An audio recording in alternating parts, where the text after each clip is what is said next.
Harka fuunee akkam jirtu nagaa fayyaanni waaqayyo bakka jirtan hundumaatti isiniif baay'atu. Nuni nagaa keenya isin nagumaa daraa mee nagaa ta'uu keessan koomentii irratti nuni nagaa keenya akkam jirtu jedhaatii nu barreessa.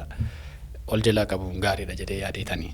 Egaa waaqayyo nu gargaaree har'as deebinee dhufneerra akka kanatti deddeebinee dhufna yeroo nu mijatetti jennee isinitti himnee turre. Yoo dandeenye torbeetti kanaachi immoo torbee lamatti akkuma haalli nu mijatetti deebinee dhufna. Garuu yeroo kana keessatti immoo odeeffannoo isin beekuu qabdan wantoota tokko qabannee isinii dhiyaanna. Sagantaa kanas maqaan moggaasaa isiniin jennee turre. Egaa namoonni arganii yaada garaagaraa nuu kennan jiru guddaa galatoomaa isaaniin jenna. Garuu nama baay'ee sababa hin taaneef keessaa filachuuf xiqqoo tokko nutti ulfaate. Har'a garuu mata duree tokko qabannee gara keessanitti dhufne. Mata duree kana yoo isin jaallattanii kanaan itti fufna. Maal akkamitti akkas jetta yoo jettan immoo ammas carraa isinii ilaannaa waltajjii kana akkasiin moggaaftaniif jechuudha. Waltajjii kana nuun akkas jenne. Jette jetteen egaa iddoo tokkotti oduu odeeffannoodhuma wal geeddaruudha. Iddoo tokkotti immoo hamiidha. Baay'ee fokkisa negatiiviidha jibbisiisaadha. Kan isin dhibu garuu yeroo har'aa kana addunyaa kanarra namni baay'een jettee barbaadaa oola. Oduu barbaadaa oola. Maaltu jedhamee eenyutu maal jedhee maaltu odeeffamaa jira waan jedhu tokko jechuudha. Yoo gara poozitiivisaatti finne oduu odeeffannoodhuma wal geeddaru wantootuma fayyadan waliif laachuudha. Karaa akka beekame haala fokkisaa yookaan immoo negatiivisaatiin yoo ilaalle immoo wal hamachuu wal komachuu jira mitiiree waa'ee namaa wanta hin taane haasa'uu wanta akkasiifaa qaba. Garuu kanas haa ta'u sana waltajjii kana jettee jenneerra. Asirratti wantoota tokko kaasna jettee kaasna tarimmoo gara fuulduratti yoo waaqayyo nu gargaares namoota affeerree wajjin dhimma kana irratti mari'annaa dubbii jajjabduu kaasnes immoo yeroo gabaabduudhaaf waan isinii qoodnu hin jiraata. Egaa kana fakkaata maqaan sagantaa kanaa mee al tokko jette jennee walitti deebina.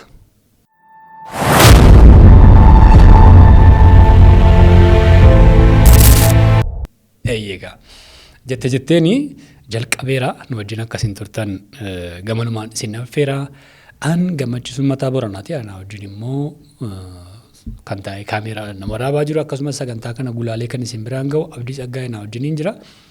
Addunyaa kamirrayyuu jiraadha haala kam waajjira kam keessayyuu jiraadha qophaa keessan bilbilaanis haa ta'u nama gidduus yookaan eessayyuu ta'aatii ilaala nagaa ta'uu keessan hin hawwina ni nagaa nuuf kenne waaqayyo haa eebbifamu.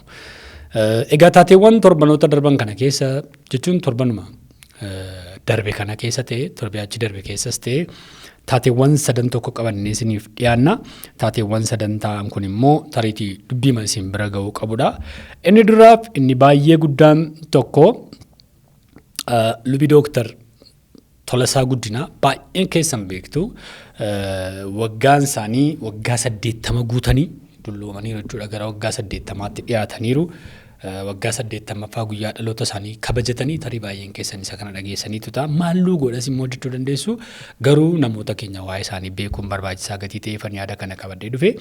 Isa kana caalaa garuu namni utuu lubbuun jiru jajamuu qaba galateeffamuu qabaatis immoo galateeffamuu qaba jedhanii namoonni isaan jaallataniif isaanitti dhiyaatan tajaajiltoonni gurguddoon biyya Itoophiyaa kana keessa jiran biyya alaas jiran tokko biyya kana keessatti walitti qabamanii waggaa 80ffaa isaanii akkuma kanammoo erga tajaajila jalqabanii lubi dooktar Tolasaa Guddinaa waggaa 59 guutanii jara keenya. Waggaa 59 jechuun jireenya nama guddaa tokkooti. Nama baay'ee ga'eessa ta'ee gara dullumaatti deemaa jiru tokkooti. Waggaa hamma kana amanamummaadhaanii waaqayyoon tajaajilaniiru. Baay'een keessan akkuma beektan yeroo garaagaraatti interviyuu isaan laatan irraa seenaa isaanii dubbatamurraa akkuma dhageessanii egaa lubi dooktar Tolasaan akkasaan Gimbiitti dhalatan namni baay'een beeka. Gimbii Dongorootti ganda tokko keessatti dhalatanii achitti isa dhalatan immoo gara Boojjiitti gadi bu'anii achitti barumsa isaanii haayiskuulii baratanii sana booddee immoo digirii isaaniitii fi gara seeminaarii Makaana Yesuus dhufanii digirii isaanii achitti baratanii sana booddee immoo biyya Siidinii deemanii Absaala Yuunivarsiitiitti ammas barumsa isaanii isa kan biraa barataniiru. Sana booddee immoo gara biyya Ameerikaa deemanii biyya sanattis immoo barumsa isaanii isa kan biraa itti fufanii barataniiru. Baay'ee barumsaan baay'ee beekamoodha. Baay'ee sammuu qara qabu nama jaallatamoodha. Garuu karaa barumsa baratan sanaa deemanii bu'aa baay'ee buufachuutu danda'an immoo bara 1990moota keessaa kaasee akka lakkoofsa addunyaatti kanan isinitti himaa jiru biyya kanatti deddeebi'uudhaan baadiyyaa biyya kanaa keessatti konfiraansii gurguddaa qopheessuudhaan waltajjiiwwan babal'aa qopheessuudhaan beektu baay'een keessa namaa isaan yeroo baay'ee guutummaa Itoophiyaan tajaajilaa addunyaan tajaajilaa warra Eertiraan tajaajila jedhanii afaan Amaariffaatiin lallabuu yaadota falmisiisoo tokko irrattis immoo qabxii garaagaraa kaasuudhaan beekamu isaan ilaalcha mataa isaanii kataatti guddataniin sanaan beekamu isa kana gochuudhaan beekamu biyya kana keessatti tajaajilaa turanii baay'een keessan immoo akka beektan biyya kana keessatti yeroo hundumaa ayyaana dhalachuu gooftaa keenya Yesuus Kiristoos ayyaana gannaa sababeeffachuudhaan irra jireessaan immoo ayyaana faasikaa sababeeffachuudhaan istaadiyeemii magaalaa Finfinneetti argamutti yeroo hundumaa ayyaana qopheessu isaan konfiraansii qopheessu sagantaa sana irratti waggaatti argamanii biyya kana keessatti waaqayyoon waldaa kiristaanaa tajaajilu isa kanaan alatti immoo namoonni biyya hambaa jiran akkuma beektan USA keessatti biyya Atlantaa keessatti hordoftoota baay'ee waldaa qabu miseensota baay'ee waldaa qabu keessatti Ethiopian Evangelical Church of Atlanta jedhanii waldaa guddaa bananii baay'een keessan beektu jedhee tan abdii guddaa qaba. Paastor Abbitoo Kabbadee isaan biratti kan inni yeroo dheeraa tajaajilaa ture tajaajilaas jiru isaan birattis gooftaa fudhatee isa kana beektu jedhee tan amana biyya sanatti isaan baay'ee tajaajilaan kabaja guddaa qabu barumsaan carraa argatan hundumaatti immoo Awurooppaa Afrikaa keessaa biyyoota gurguddoo giddugaleessa bahaa gara Eeshiyaa kana Ameerikaa kaabaa kibbadoo argatan carraa argatan hundumaatti deemanii nama waaqayyoon tajaajilaa turanidha.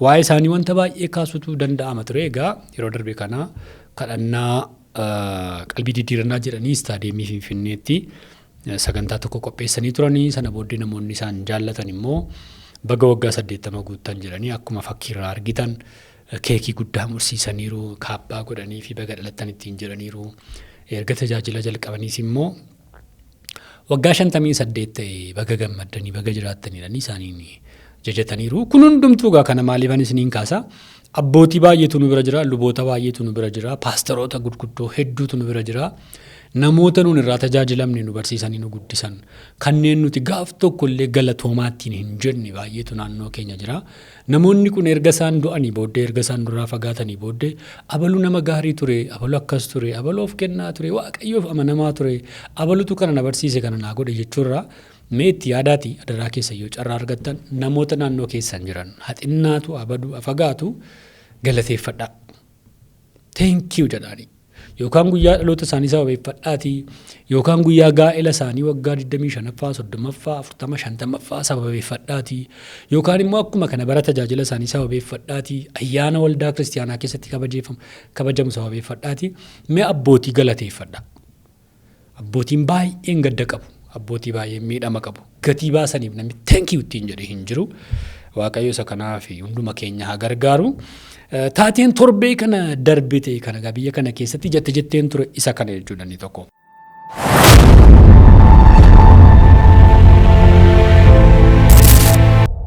Inni kan biraan baay'ee namatti toluu fi odeeffannoo isaanuun isin biraan ga'uu barbaadnu tokko immoo inni kan biraan karaa milkaa'ina waldaa kiristaanaa kitaabii jedhu tokko immoo kan isin dhibu kutaa bulchiinsa Shaggar Sabbataatti eebbifameera inni kun immoo luba waaqshumaa waldaa nama jedhamuunidha kan inni barreeffame eebbifame kitaabni kun egaa qabxiilee garaagaraa 3 ijoo of keessaa qaba garuu isa dura lubni waaqshumaa waldaa eenyu yoo jettanii lubni waaqshumaa waldaa nama baay'ee waaqayyoon jaallatu umurii isaa dargaggummaa isaa ijoollummaa isaa hundumaa nama waaqayyoof kennedha waa'ee isaa gaafa gaafattan gaafa qorattan bara 1994 yeroo mana barumsaa sadarkaa lammaffaa baratu kaaseeti jedhu namoonni isa beekanii tajaajila jalqabe erga sanaa kaasee amma har'aatti bara 1998 amma Finfinnee dhufee waldoota garaagaraa tajaajilaa ture gara sabbataa deemutti naannoo jiraachaa ture hundumaatti waaqayyoon tajaajilaa namoonni suma kana wajjin isa beeku egaa lubni kuni baroota kana keessatti muuxannoowwan qabu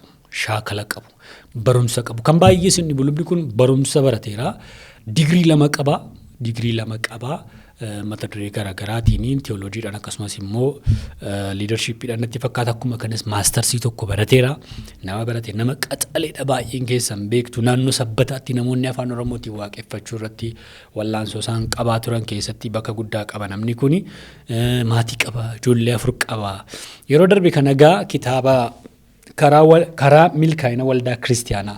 Waldaan kiristaanaa maaliif hin milkooftu? Maaliif ija barbaadamu hin qabaattu? Maaliif waan dhaabbataa tokkorra hin jiraattu? Akkamitti waldaan kiristaanaa milkaa'uu dandeessi biyya lafaa kanarratti isa jedhu irratti kitaaba tokko barreessanii akka carraa ta'e gaafadheeniin ture. Kitaabi kun maal of keessatti qabataa jedheenii gaafadhee dhugaa dubbachuu fi naamni janni sagantaa kanarratti argamuudhaa fi garuu waldaan kiristaanaa milkaa'uudhaa fi wantoota sadii argachuu qabdi jedhan isaan. Wantoota sadii. Inni jalqabaa geggeessaa sirrii. Geggeessaa sirrii hin argatu taanaan waldaan kiristaanaa hin milkooftu jedhani. Inni lammaffaan immoo hojjetaa sirrii. Geggeessaa sirriin jiraanaan hojjetaan sirriin amanamee waldaa kiristaanaaf hojjetu.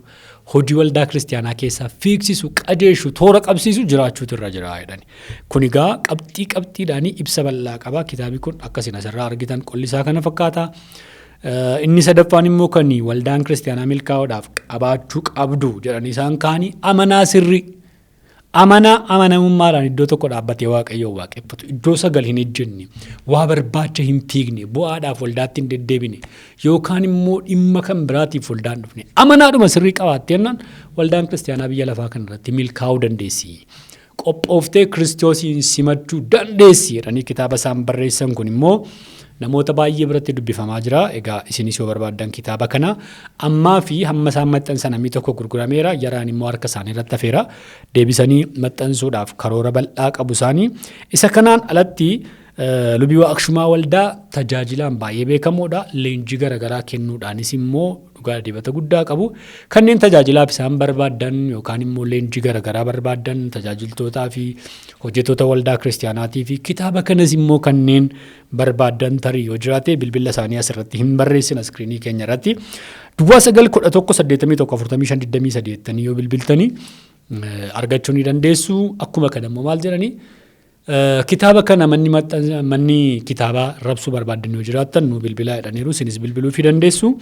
Egaa isa kanas hojjettoonni wangeelaa tajaajiltoonni luboonni akka kana baratanii muuxannoo tajaajilaa muuxannoo jireenya isaanii bu'aa ba'ee keessa darban dubbisaniiru isaan kitaaba godhanii fidanii dhufanii amantoonni immoo harkaa fudhanii dubbisuun itti fayyadamuun isaan kana immoo jajjabeessuun filannoo osoo hin taane dirqama keenya. Jetteen keenya kana faa qabaga kabajamtoota daawwattoota keenya. Itti fufnee jirra. Jettee keenya maal akkasii yaadaa jirtan akkamitti akkasiin ilaalaa jirtan hin beeku. Yaada qabdan nu barreessaa nu bilbilaa koomanta nu godhaa. Yoo balleessin sirranna. Nu wajjin kanneen hojjechuu barbaadanis immoo balballi keenya banaadha yeroo hundumaa isin affeerra. Isa sadaffaaf isa dhumaattan darbaa egaa sagantaan keenya ni dhumaa yookaan immoo jetteen keenya ni dhumaa. Innis magaalaa Finfinneetii ba'ee gara Shaggar nu geessaa asuma naannoo Finfinnee irra jirra. Ammaatti Oromiyaa kallattii kan biraatiin Oromiyaan alas addunyaa kan biraarra teessanii kanneen afaan kana dhageessan dhimmi kun dhimma keenya achirratti nu kaasi. Uummata nu beeksisi jettanii yoo isin karaa keessaa nu qunnamtan odeeffannoo sirrii qulqulluu ta'e dabarsinee saba biraan isin eeguu dandeenya. Itti fufneerraa Shaggar keessaa amma immoo mee laga xaafuu dhanna. Laga xaafoo ekkaa deemna jara keenya. Ekkaa jechuun beektu gaa laga xaafoo naannoon sun ekkaa jedhama bal'aadha baay'ee. Laga xaafoo laga daadhii dhannee immoo achitti maaltu ta'aa jira. Isa jedhu immoo odeeffannoo tokko isin biraan geenya nama nuun baay'ee jaallannu kabajnu tokkotu naannoo sanatti hojii wayii hojjechaa jira. Achi dhaqnee immoo isaa wajjin yeroo dabarsinee viidiyoo itti aanuun isinitti agarsiisna. Nu wajjin turuu keessaniif nu daawwachuu keessaniif guddaa goone isin galateeffannaa. An gammachiisummaa mataa Booranaan ture ana wajjin abdiin tureera. Kanneen nu wajjin hojjechuu barbaadan nu daawwachaa jirtan akkasumas immoo sabiskiraayibiin godhina daraa keessa yuutuubii kana sabiskiraayibii godhaa, sheerii godhaa, nu bilbilaa, ulfaadhaa, nagaa waaqayyootiin tura.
nama onnataa tokko dargaggeessa qaxalee hojii waaqayyoo hojjechuudhaaf yeroo hundumaa wixxifatu tokko ergan gaafan isa bareeti kanuma irratti ol beeknamni.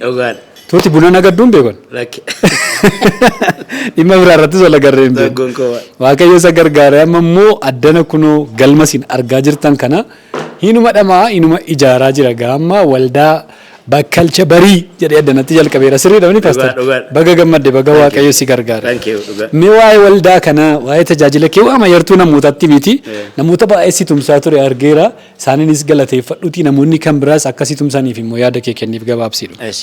Galatoomii fayyaa ta'ii ati dhufteen asitti na daawwachuu keetti baay'een guddaan gammadaa gammachuun isinirraa qabaa akka Budduussee TV'ttis jechuudha baay'ee madhugaa dubbachuu baay'ee sarpiraayizii na gootaniittu kanaaf baay'ee galatoomaan isin jechuu jaalladha itti aanee immoo akkuma galma kana argaa jirtu galmi kun galma guddaadha amma hojiin isaas akkuma amma argeertan hojii guddaatu hojjetamaa jira namooti baay'ee nami qarshii 100 irraa kaasee na erge jira qarshii 100 irraa kaasanii amma nami hundinuu amma danda'u biyya alaas biyya keessas na tumsaniiru amma immoo parsantiin caaluu hojjetamee jira amma immoo isa hafe kana akkuma jalqabne tumsa kana akka jalqabnetti namu hundinuu waldaa bakkalcha barii kana waldaan bakkalcha barii almost waggaa dheeraa dura ture kan jalqabe sababoota garaagaraatiin yeroo lama diigameera kanaan dura tokko yeroo koronaa diigamee galmi diigamee hafe inni lammataa garuu wanti baay'ee itti ani gaddes fiil godhe tokkos yeroo koliidariitu na jalaa diige. Koliidariitu waldaa guddaa nu jalaa diige alam ganaadha yeroo baay'ee miidiyaa irratti dubbadheen ture. Amma immoo waaqayyo nu gargaaree as magaalaa Shaggar Xaafootti kunoo haala kana fakkaatuun hojiirra jirra galma guddaadha kan ijaarame haala bareedaarra hojjechaa jirra yeroo dhiyootti immoo hin xumurra jedhee yaada kana fakkaata wanti jiru. Waaqayyoof galatu.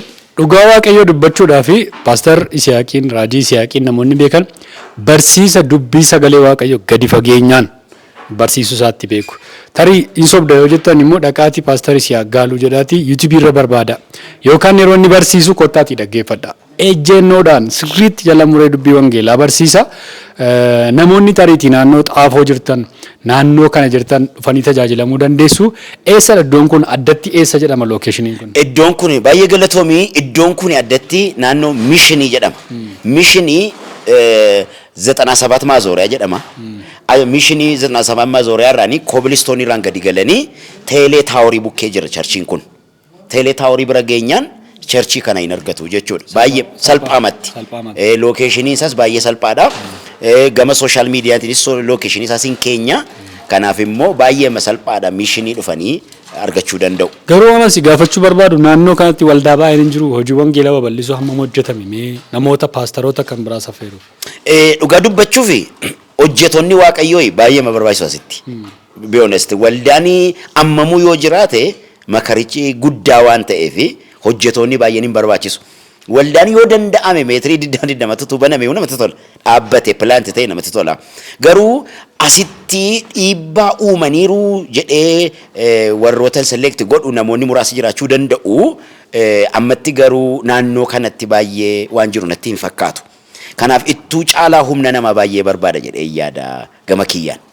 Waaqayyoof galatu namoonni takka karatti isaanitti nama gargaaru barbaadan hin beekamu maaliin si bira haa dhaabatanii maal haa godhanii namoonni tariitii qarshii bira darbee mateeriyaalii barcuma bituu lafti kun ganaadha saawundi siistamiin ganaa jira waan baay'eetu nama barbaachisa galmi kun ijaaramee dhume malee waan baay'eetu itti irrata maaliin si haa gargaaranii. Dhugaa dubbachuuf baay'ee galatoomii wanni isaan ittiin na gargaaruu danda'ani warri biyya alaa jiranis warri biyya keessa jiranis namni tokko teessuma tokko yoo si bite gaadha namni tokko waan danda'u teessumas bitee yoo si erge saawundi siistamii waan fooyyaa yoo bitee si erge akkuma argitu ibsaan hin qabu stage lightis ganaa hojjetama lafi kunis ganaa liishoo ta'a kanaaf waan danda'u kamiin koornisiinis ganaa hojjetama waan danda'u waan humni isaa danda'u kamiin iyyuu utuu gumaachee natti tola.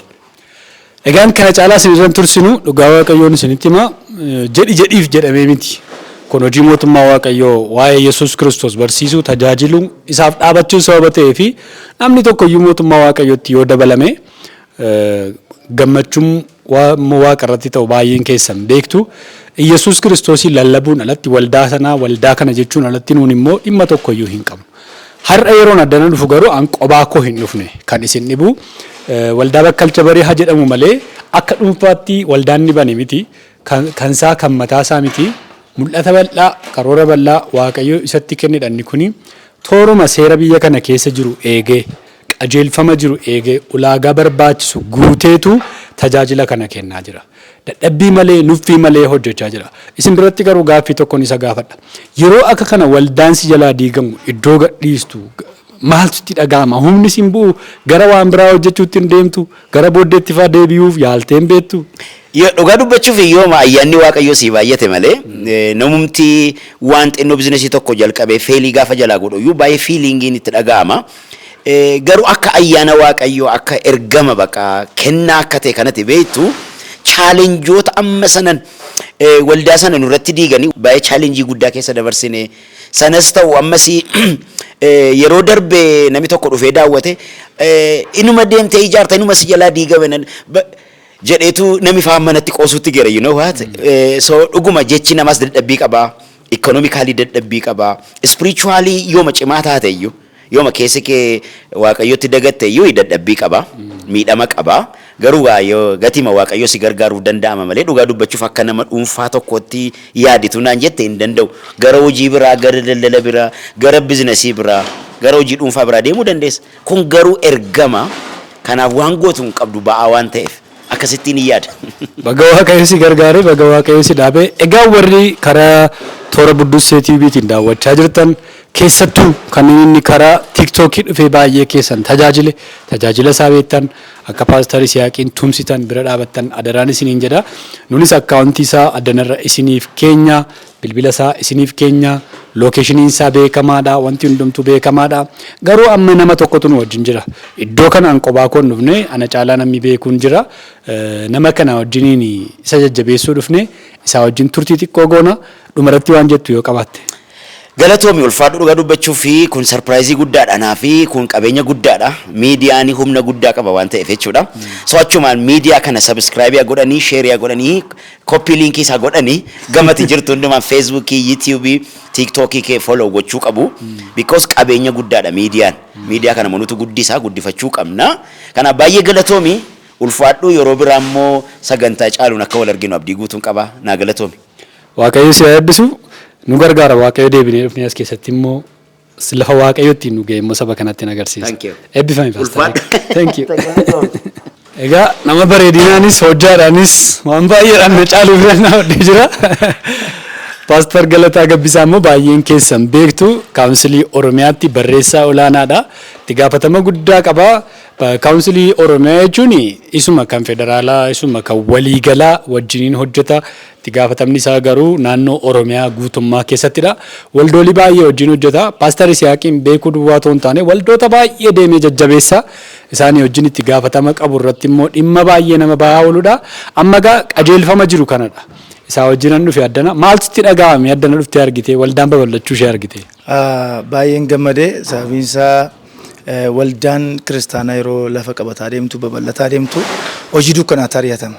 Namni ammoo wangeela dhageeti sammuun isaa banamaa deema. So kanaaf Paastor Yisihaaqiin immoo itti dhiyeenyaan hin beeka.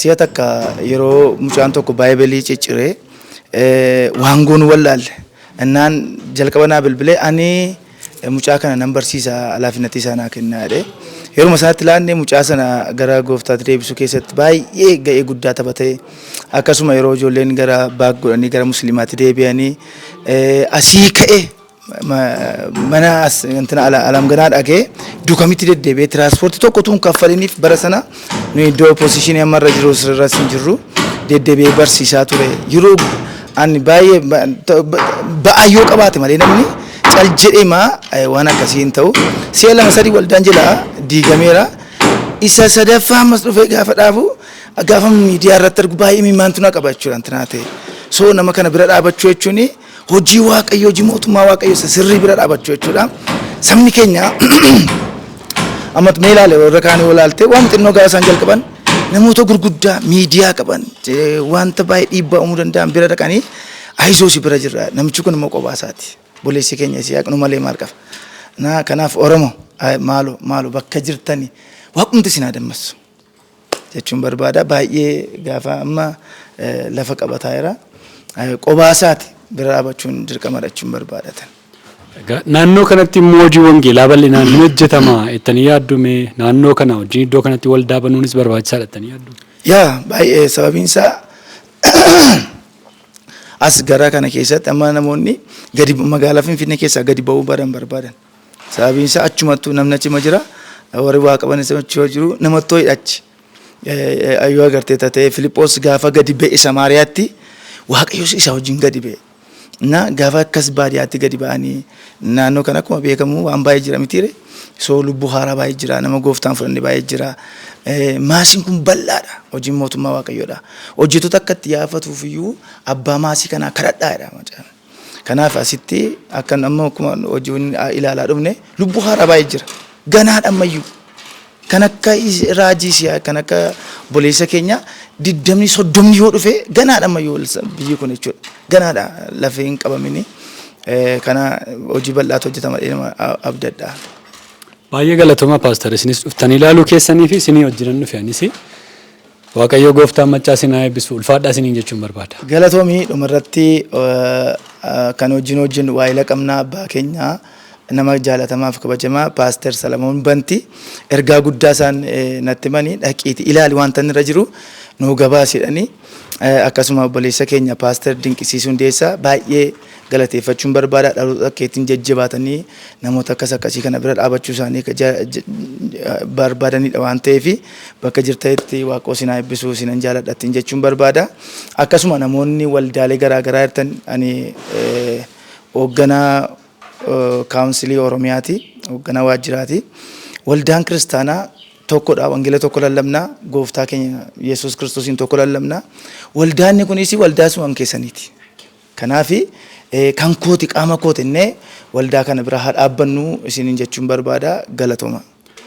Egaan argitaniittu Waaqayyoof galanni haa ta'u kana fakkaata kunis mana Waaqayyooti. Kanumatu bor guddatee bal'atee biyya kana keessatti mootummaa Waaqayyootiif gahee mataa isaa gumaacha. As keessattis Yesuus Kiristoostu lallabama. Tariitii maqaan isaa garaa danda'a. Garuu gubbaa sanatti hundumti keenya iyyuu maqaa isaatiin waamamna. Kanaaf nu addana dhufne borimmoo bakka kan biraa wanta waldaa kiristiyaanaa fakkaatu deemnee daawwanneetu isinitti agarsiisna. Gara fuulduraatti waldoota kamiin iyyuu haa ta'u Yesuus Kiristoosiin lallabu taanaan dhugaa dubbii sagalee Waaqayyoo du'aa ka'uuf deebi'ee dhufuu isaa lallabu taanaan nun isa kana deemnee isiniif gabaasuun keenya isinitti agarsiisuun keenyatti fufa. Egaa kana fakkaata kanatti aansinee mee mooraa kana nu daawwachiisanii namoonni murtaa'an addanaatii hojii hojjechaa jiru. Isa ilaallaa isinis nu wajjiniin daawwadhaa. Sagantaa kan biraatiin amma deebinee wal agarutti nagaa Waaqayyootiin tura.